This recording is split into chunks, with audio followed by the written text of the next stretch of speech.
The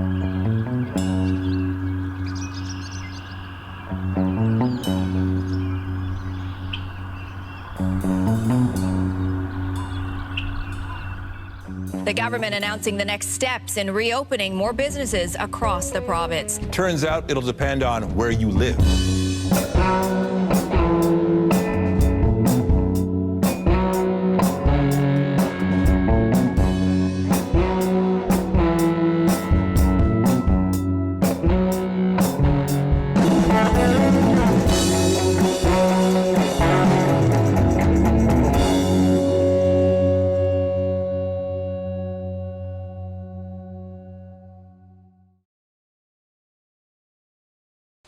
Recording. Hi, my name's Amy. I live in a little hamlet called Victoria in Norfolk County, Ontario. I live here with my husband Jason and our two daughters Alexis and Mila. I have a few jobs that I do here in Norfolk County. I drive a school bus during the school year. From May till November, I work on an events crew at a local winery for weddings and concerts.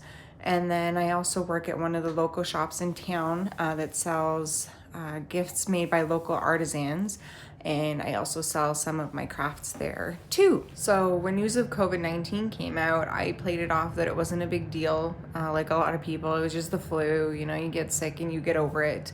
So March 13th was our last normal day. That was the last day of school before March break, and we were given an extra 2 weeks off just in case. So here in Norfolk County, we're known as Ontario's Garden. We are a big agricultural community. If you aren't a farmer here, you probably know several. I have my own little hobby farm where I have a few families that I provide vegetables for through a CSA program, a community shared agriculture program. She is our friendly chicken. About 2 weeks into COVID-19, I was talking to one of my friends who owns an orchard, and she was telling me how thankful she was to get some of her migrant workers in, because Norfolk, Ontario, we rely heavily on migrant workers. So it became very apparent that there was going to be a large crisis, because at first the government wasn't allowing them in, and then it was a matter of quarantining them for 14 days. There's only allowed 3 workers per bunkhouse. If you have a bunkhouse that fits 20 people, you can still only have 3, no matter the size. I felt a calling and a need to help my fellow farmers. I found a company called Help Canada Grow, where you can put in your resume to apply for a job. When I went for my orientation with Nightingale Farms, the owner was there. His name is Billy, and he was very honest and open with all of us. He said that in order for this to work, we all need to work together. If you're sick, you go home and you have to follow the guideline rules. So that made me feel good too, because it made me feel safe working there. My husband and I went back to work on the same day. So it was a big change from being home all together all day. So he gets up and he lets out the chickens for me so that I can sleep in. And he works from 8 till 5, and then he comes home and we tag out, and then I go to work. Here's where I say goodbye to my comfy shoes and put on my work boots. The first day I was sorting the asparagus, and then the second day I was bunching and packing. We were doing organic, and organic asparagus has packages so that it stays separate from the unorganic. We were packaging and weighing the organic asparagus, and then the next day I started doing the boxing. So somebody else packs the boxes, and then I put the lid on, I put the strap on, and I load it onto the skid. So learned a lot of different skills so far in my 4.5 days of asparagus production. Yeah, I'm working with a few high school kids, a few other migrant workers. There's a few retirees that are there, and a few other workers that come and go from different farms. So it's a busy day. My favorite part is taking my boots off at the end of the day. Oh, it's glorious. I normally get in my car at around 5 after 1. I drive home. I have a shower because it's hot in there and it's hard work. And then I go straight to bed and then start it all again the next day. Hello, my name is Sharon Smith and I work at Haldeman Norfolk Reach for the Child Nutrition Network as a community facilitator. Haldeman Norfolk Reach is an organization that supports children's families and youth with their mental, emotional, and nutritional health.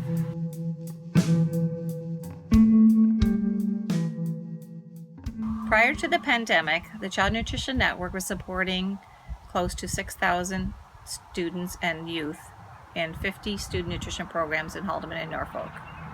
A student nutrition program can be a breakfast, morning meal, lunch, or a snack. An elementary school teacher shared with me once that one of her students said to her his best day ever was the day he had a breakfast from the student nutrition program, and then in the evening he was able to receive food from the local food bank.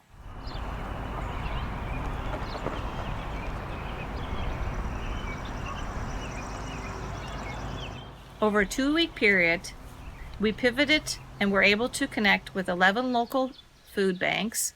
Food banks seem to be a logical organization to partner with because they had refrigeration, storage, as well as manpower in place for volunteers to help us with our initiative.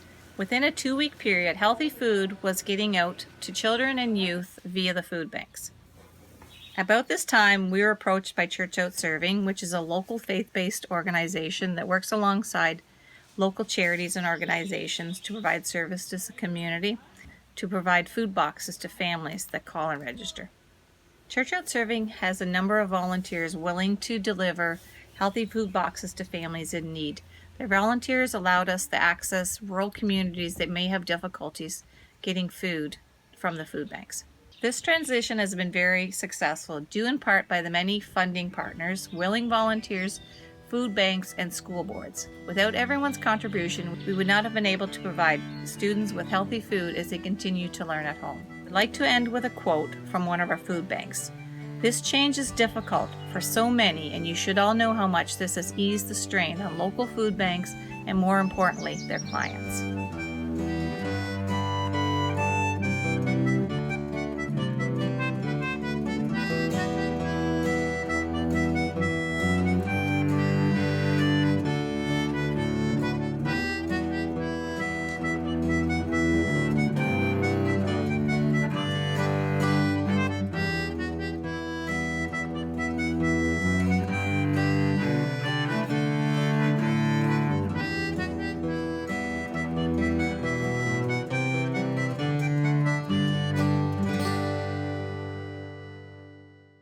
The moment I realized the pandemic was going to be a serious disruption in my life was when my mom asked if I had extra toilet paper.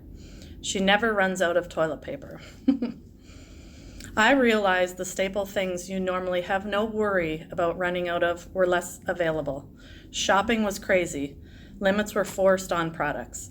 It was like everyone went mad. I realized I couldn't bring my son home from Toronto for Easter. He had to stay with his roommate for the first time, and he was not able to be with us. It was very difficult, but necessary.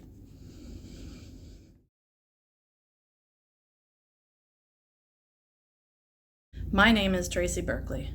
My current work situation is an essential worker. I'm a personal support worker at Grandview Lodge Long-Term Care Home in Dunnville, Ontario. I recently accepted a temporary full-time line working 40 hours a week. I am working a lot more than I'm used to, some overtime shifts as well. It gets very tiring. Okay, that'll be good. Okay. Yeah. In the past, do you feel like you've experienced anything like this before? Anything like this pandemic before? 90 plus years, there has never been anything like this in my life. I've lived through depression, only small boy. Lived through the war, lived through the Korean War, the Vietnam War, on and on and on, and there's just never been anything like this that says, stay in your room or stay in your home, don't go out. You look at the streets on TV and you think, oh my God, this is horrible. Yeah.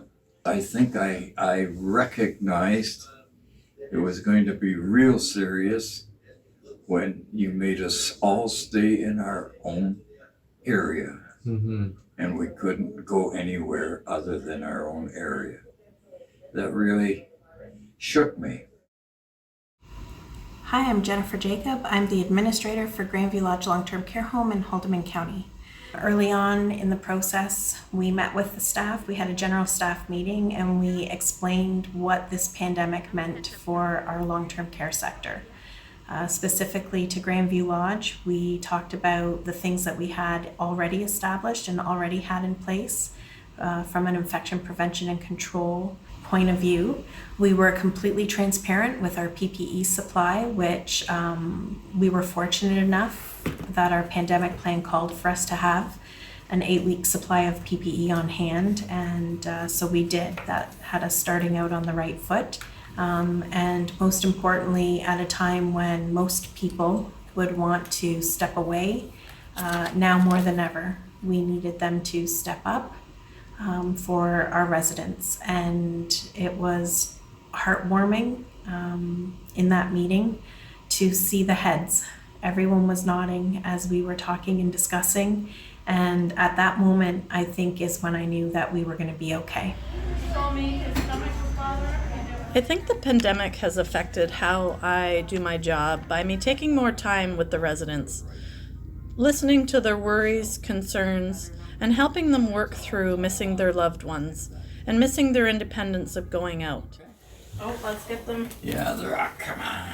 I am helping with window visits, phone calls, and FaceTime for the residents to communicate with families.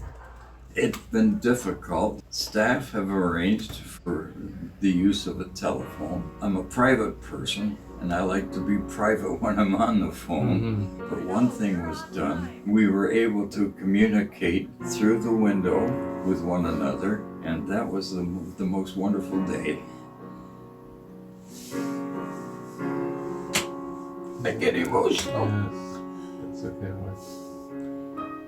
My daughter, my daughter-in-law, my daughter's husband, my granddaughter, and my 2 great-grandchildren were here for that. 4 generations at one time. Just fantastic. Just fantastic. Just making sure you can hear them. We're certainly noticing that more than anything, our residents are missing their families. Just the other day, I was talking to one of our residents and she just looked at me and she said, "What is the point?" You're getting an echo? And that was heartbreaking. How do you answer that?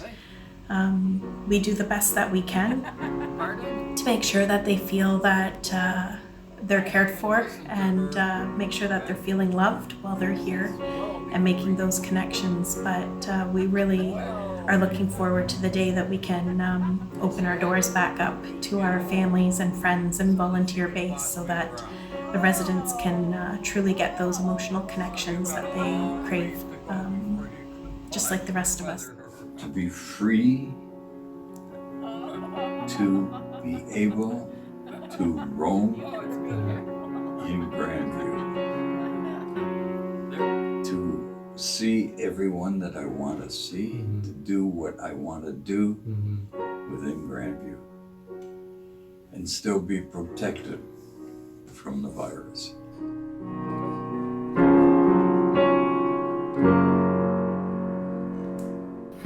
Hello, my name is Amber Banks and I'm a local musician from Norfolk County, Ontario. I've been posting some music throughout this time of quarantine because I find myself reaching for music and connecting with music, having to be away from people that I love. I think that that's part of the reason this has been an especially difficult time, among many other reasons. And so music has a really beautiful way of being able to connect people from a distance. So this is a song called Emily that I wrote because I didn't think there were enough platonic love songs for best friends in the world.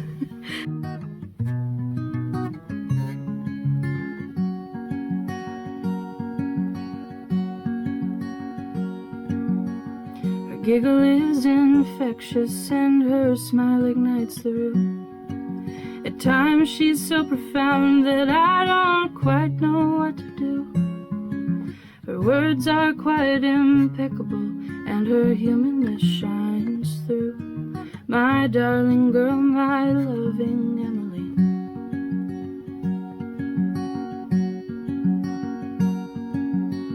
She frowns when she's enlightened and she twinkles when she's glad.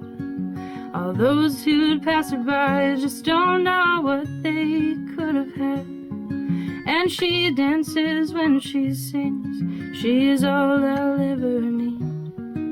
My darling girl, my loving Emily.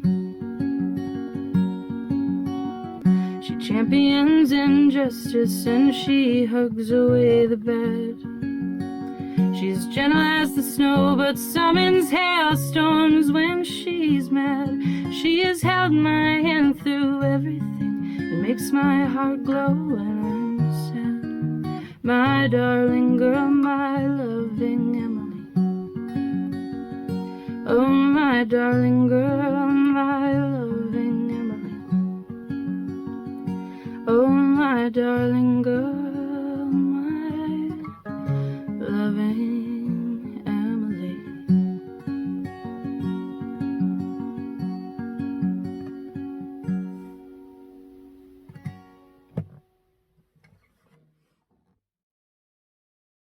Hi, my name is Jennifer Schooley Earls, and I work for Haldeman Norfolk Reach in a program called the Early On Child and Family Centers of Haldeman and Norfolk. I have been working at home since the pandemic started, and it has been challenging to say the least.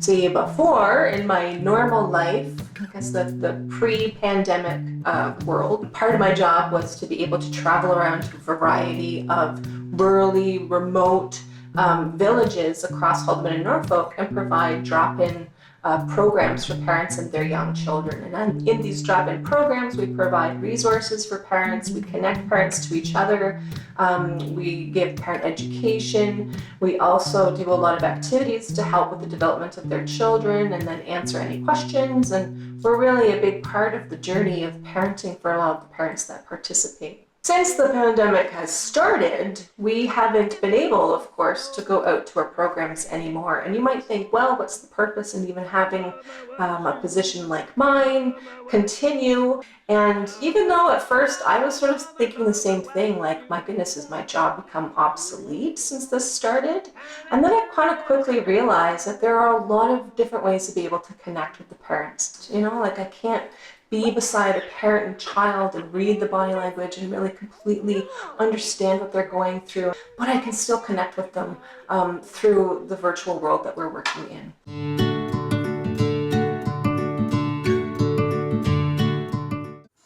Hi everyone, it's Jen, and I'm back, and this time I'm going to share a song and a story with you. Right now though, I'm going to sing a song, and I'm going to sing a song with this lovely young lady, Chloe. So our programs have decided that we're going to provide a lot of education on Facebook, which has been a really great tool for us to use. We provide a lot of creative activities, healthy recipes, really cool science experiments that some of my colleagues are doing. I have a really creative and resourceful team.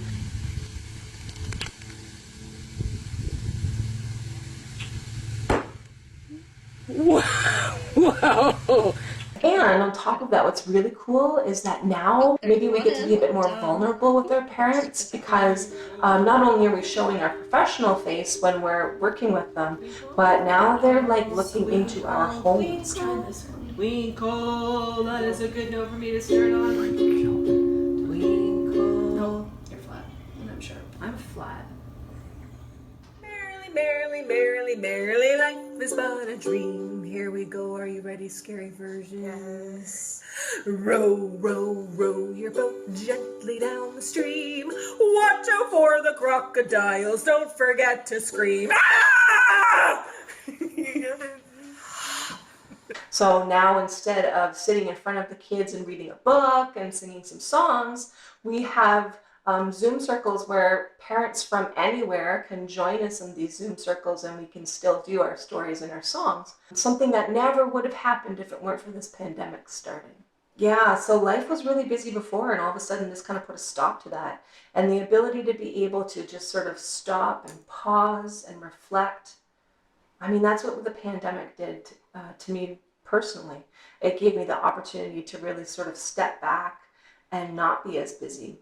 Sometimes I have to hide in my closet just so that I can get a little bit of peace and quiet. Mom, can I talk to you? Yes, hang on a second. And then I'm like, man, this is the kind of stuff that I really miss from driving around the countryside, is having that peace and quiet time to myself. Where, Mom? yeah, hang on, I'll be out in a second. I really miss being able to have that quiet time. Mom, are you hiding chocolate in there?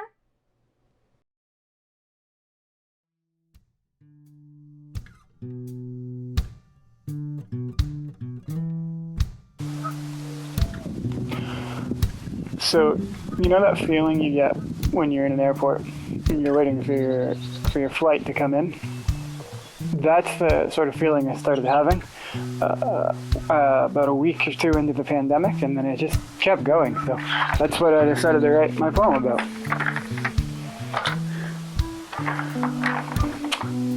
This is airport living, where it's 5 o'clock everywhere, and we're nowhere all the time. Where moments melt into each other, and we're all just waiting for something to happen. When every moment is identical for days and weeks and months. When Wednesday is on Friday, for me it's always Tuesday. This is airport living. We're all waiting for a flight that never arrives. We're watching skies go quiet. We're all in this together. We're all in this alone. This is airport living. When they close the skies and the parks and the outside, it's airport time, 24/7. And here's some good news. It goes on and on and on and on and on.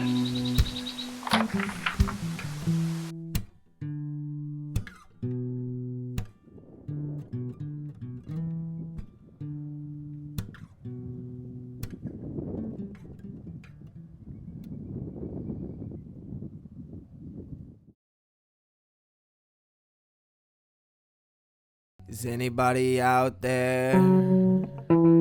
Or have y'all gone away? Is anybody out there? Or have y'all gone away?